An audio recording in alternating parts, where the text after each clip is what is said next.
So first of all, start with navigating through compliance and security, and how what's the relationship?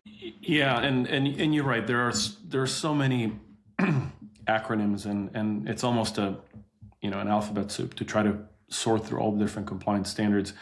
If I may do a shameless plug, we've published a compliance and standards guide, free, available to download on our website, blowing-security.com. So it at least sorts through all the various compliance standards that are out there to try to make sense of those.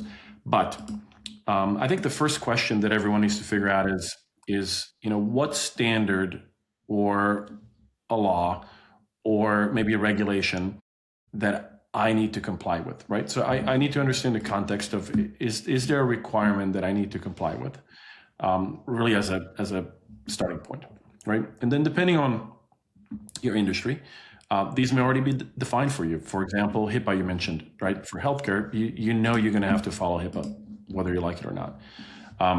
Depending on the state in which you operate or where your customers live, they will likely have sort of their own data protection laws as well. So I'd start there. So try to figure out the compliance and regulatory context first.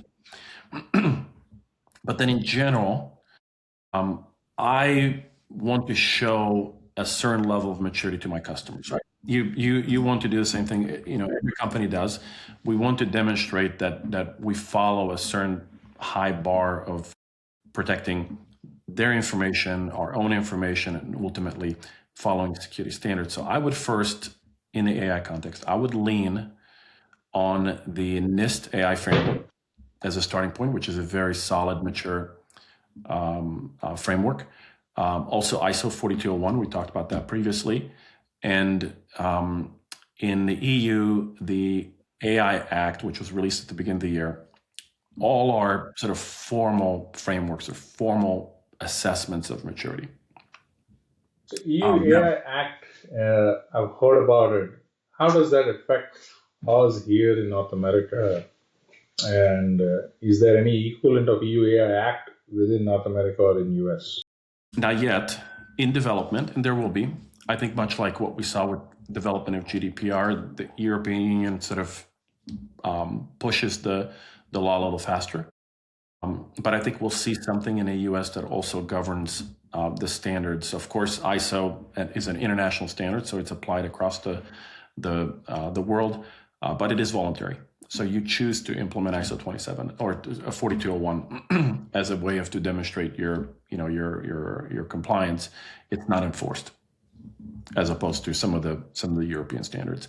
Now, as I mentioned, that's in the absence of anything that's imposed. I think at the end of the day, what customers will ask, and whether they're large customers or small customers, is they want you to demonstrate what controls you have in place that prevent or detect or, if needed, recover any action that is not explicitly authorized by the users, or any sensitive information that is perhaps leaking to unauthorized places. I mean, at the end of the day, those are the overarching questions, and whether you use a standard to demonstrate that or whether you have simply very credible and honest answers, I think end users and customers will appreciate that.